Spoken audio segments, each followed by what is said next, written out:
आम के पल्लव की महत्वता को जरा जानिएगा, बहुत बहुत ध्यान दीजिएगा। आम के पत्ते देखें आप लोगों ने? अरे बोलो जम के तो बोलो। देखें उसका प्रयोग कभी आप लोगों ने करा? आम के पत्ते का कभी प्रयोग कर कर देखिएगा। अभी तो नवरात्रि चल रही है, नवरात्रे में जब 5वां दिन नवरात्रे का रहे, चैत्री नवरात्रे का 5वां दिन रहे, और मान लो कि आपके घर में किसी बच्चे की, लड़के की या लड़की का या मंगल विवाह नहीं हो रहा हो, या शादी नहीं हो रही हो, या उस लड़के लड़की के लिए बहुत प्रयास कर लिया आपने और उसकी शादी हो ही नहीं रही, अथक प्रयास आपने कर लिया और उसका मंगल विवाह नहीं हो रहा, तो ये देवी भागवत में स्पष्ट कहा गया, देवी भागवत में वर्णन किया गया है, देवी भागवत में वर्णित किया गया। और देवी भागवत में कहा गया कि आम का जो पत्ते होते हैं, आम का जो पत्ता होता है, आम का जो पल्लव होता है, उस आम के पत्ते पर हल्दी और सिंदूर, इन दोनों से स्वस्तिक का निर्माण किया जाए। देवी भागवत का संवाद है, बहुत ध्यान देना महाराज। जिन कन्याओं का विवाह ना हो पंचमी के दिन, नवरात्रे की कोई सी भी पंचमी, मतलब जो पंचमी तिथि पड़ेगी, कोई भी नवरात्रा हो, चाहे वो 4 नवरात्रे में से, चाहे वो पौष का हो, अश्विन का हो, चैत्र का हो, आषाढ़ का हो, किसी भी नवरात्रे में आप कर सकते हैं। एक पान के पत्ते पर, एक ही पत्ते पर जो 2 स्वस्तिक बनेंगे, एक हल्दी का बनेगा, एक सिंदूर का बनेगा। बस अंतर इतना है, जो हल्दी का स्वस्तिक है उस पर कंकु के चावल, अर्थात रौली के चावल, रोली कुंकू के चावल रखना है, और जो सिंदूर का है उस पे हल्दी के चावल रखना। इतना रखकर जिस लड़का लड़की का विवाह नहीं होता उसकी हथेली पर रखकर उसका नाम और गोत्र बोलकर महाराज उसको ले जाकर नीम के पेड़ के नीचे उसको रख दिया जाता है। मात्र 3.5 या 4 महीने ऐसे रहते हैं जिसके अंदर उस लड़का लड़की का विवाह पक्का हो जाता है। जिसका विवाह नहीं होता केवल उसी के लिए, जिसका मंगल विवाह ना हो रहा, आम के पल्लव में शिव का वर प्रदान है, आम के पल्लव में शंकर का आशीर्वाद। इसका वर है ये शंकर का। 11 आम के जो पत्ते जिस डाली में लगे होते हैं, वो डाली कोमल सी डाली, 11 टुकड़े महाराज एक कच्चे सूत से लपेटकर 11 बार उसका भाग, जब उसको लपेट लोगे इस तरह से इकट्ठा करके, आगे का जो भाग है 11 बार कच्चा सूत लपेटने के बाद जो भाग पीछे का आगे का कोई भी हो, उसको शहद में डुबाकर शिव जी को समर्पित कर दो। किस जगह पर रखना है? अशोक सुंदरी वाली जगह। अशोक सुंदरी की जगह जानते हो आप लोग, पहले भी आपको बताया है, आज फिर आपको वर्णन कर दें। जैसे ये गोल जलाधारी है, ये शिवलिंग रखा है, ये 2 जहां से पानी बह रहा है बाबा के चरणारविंद, राइट में श्री गणेश जी का स्थान, लेफ्ट में कार्तिकेय का स्थान, बीच में अशोक सुंदरी की जगह। शंकर भगवान की 6 लड़कियां हैं। भगवान शंकर के 13 बच्चे, 13 बच्चों में से 6 लड़कियां, उस 6 लड़कियों में से एक लड़की का स्थान, भगवान शंकर की एक बेटी का स्थान, अशोक सुंदरी का स्थान सामने। पद्म पुराण में स्पष्ट किया ये स्थान अशोक सुंदरी का। शंकर भगवान की जलाधारी में पार्वती जी का हस्तकमल, ऊपर से जो एक एक बूंद पानी गिरता है, ये शंकर भगवान की 5 लड़कियों का स्थान है, जया, विषहरा, सामरी बारी, दौतली और देव। शंकर भगवान की 5 लड़कियां भगवान शंकर के मस्तक पे जल की धार गिरा रही हैं।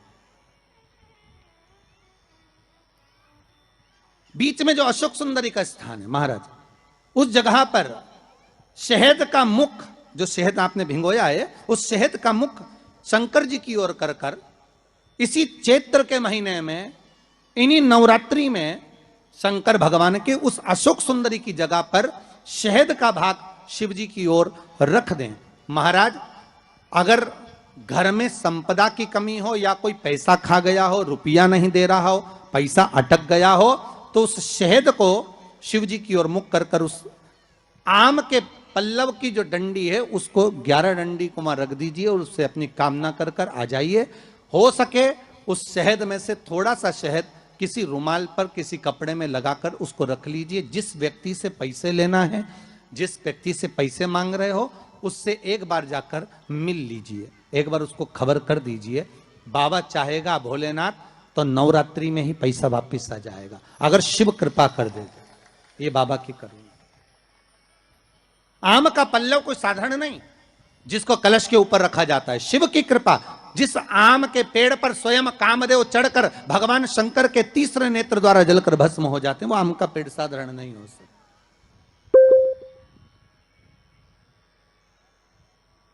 सहज नहीं है। और वैसे भी शिव शिव है। घर में ज्यादा रोग हो, बीमारी हो, ज्यादा तकलीफें आ रही हो, कष्ट बढ़ रहा हो, बीमारियां बढ़ रही हो, या भय लग रहा हो, डर लग रहा हो, हृदय चित्त में कहीं ना कहीं आपको भय का भान हो रहा हो, तो एक लोटा पानी एक कलश में जल भर कर रख लीजिए और रात भर उसको रखे रहने दो। नवरात्र चल रहा है, उस कलश को रात भर रखकर सुबह सुबह उस कलश में एक बेलपत्र डालकर उस जल को नीम के पेड़ के नीचे, जहां चैत्री नवरात्रि में नीम के पेड़ के नीचे सारी विद्याएं, आद्य शक्तियां, सारी देवी उस नीम के पेड़ के नीचे विराजमान रहती हैं। उस कलश में एक बेलपत्र डालकर रात भर रखकर उस जल को पूरे घर में घुमाकर उस नीम के पेड़ के नीचे समर्पित कर दीजिए महाराज। घर में भय लगना बंद हो जाएगा, कोई बड़ी बीमारी आपको घेरेगी नहीं और उस बीमारी से, उस रोग से आप मुक्त रहेंगे। उस बीमारी से, उस रोग से आप मुक्त पाएंगे। वो बीमारी आपको घेर नहीं। विश्वनाथ को कुछ नहीं चाहिए, मेरे शंकर को चाहिए क्या? अगर आपके जीवन में ऐसा लगे कि बहुत बड़ी बीमारी आ गई और आपके घर का व्यक्ति वेंटिलेटर पर पड़ा हुआ है, तो शमी के वृक्ष के फूल ले आओ 7, और शमी के वृक्ष के 7 फूल लाकर एक एक फूल शंकर भगवान को श्री शिवाय नमस्तुभ्यम कहकर उस व्यक्ति के लिए जो पड़ा हुआ है, अंतिम सांसें गिन रहा है, जिसको अटैक आ गया, अंतिम सांसों में जो गिन रहा है, उसके नाम से भगवान शंकर पर चढ़ाना प्रारंभ कर दो। मात्र 7 पुष्प, उस शमी के वृक्ष के 7 पुष्प आप शिव को समर्पित करिए, उसका नाम और गोत्र बोलकर, और भगवान शंकर का मूल मंत्र श्री शिवाय, जम के बोलिए श्री शिवाय नमस्तुभ्यम बोलकर एक एक शमी का फूल शंकर पर चढ़ाना प्रारंभ कर दो। फिर आगे वो विश्वनाथ की मर्जी है, वो प्राण कैसे लेकर वापिस आता है, उस काल से छुड़ाकर महाकाल कैसे लाता है, ये वो जाने। आपका फर्ज केवल आप अदा करिए।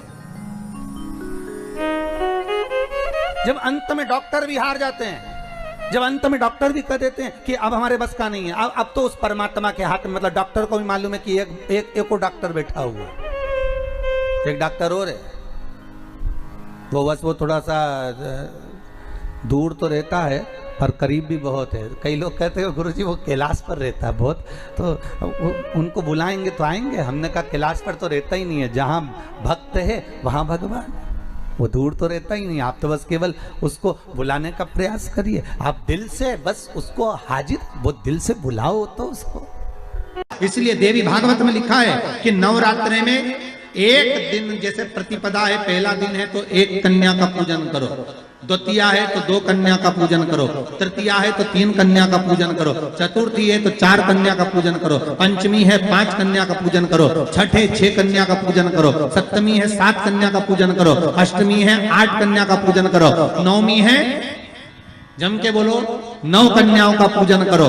और अगर इस तरह से आप पूजन नहीं कर सकते नवरात्रि में, तो 9 कन्याओं का पूजन एक साथ, या तो अष्टमी के दिन या नवमी के दिन कर दो, या मध्य में, बीच में भी आप कर सकते हो एक साथ। पर अगर आपकी कोई कामना है, आपकी कोई इच्छा है, मालूम पड़े, जैसे कई लोग कहते हैं कि हमारी इच्छा है, हमारी वो मकान नहीं बिक रहा, या हमारी वो जमीन नहीं खरीदी जा रही, या हमारी कोई कंपनी नहीं डल रही, या हमारे काम में ये अड़चन आ रही है, तो नवरात्रि में, 4 नवरात्रि में से किसी भी नवरात्रि में आप नियम बना लो कि एक कलश की स्थापना कर कर एक दिन में एक कन्या का पूजन कर कर उसको भोजन कराना, लाल वस्त्र देना, लाल चुनरी देना, दूसरे दिन में 2 कन्याओं का पूजन कर लाल वस्त्र ओढ़ाना, लाल चुनरी देना, तीसरे दिन में 3, चौथे दिन में 4, 5वें दिन में 5, ऐसे 9 दिन तक एक एक कन्याओं के क्रम को बढ़ाते बढ़ाते बढ़ाते बढ़ाते आप उस पूजन का विधान प्रबल कर सकते।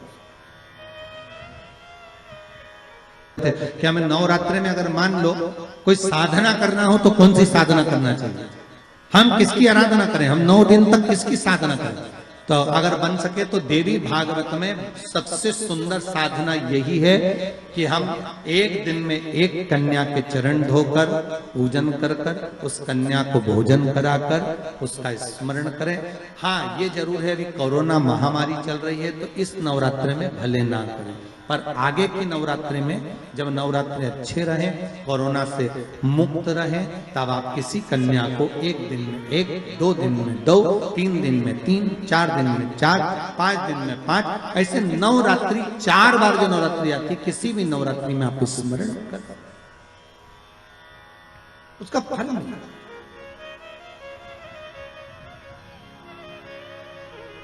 उसका फल होगा।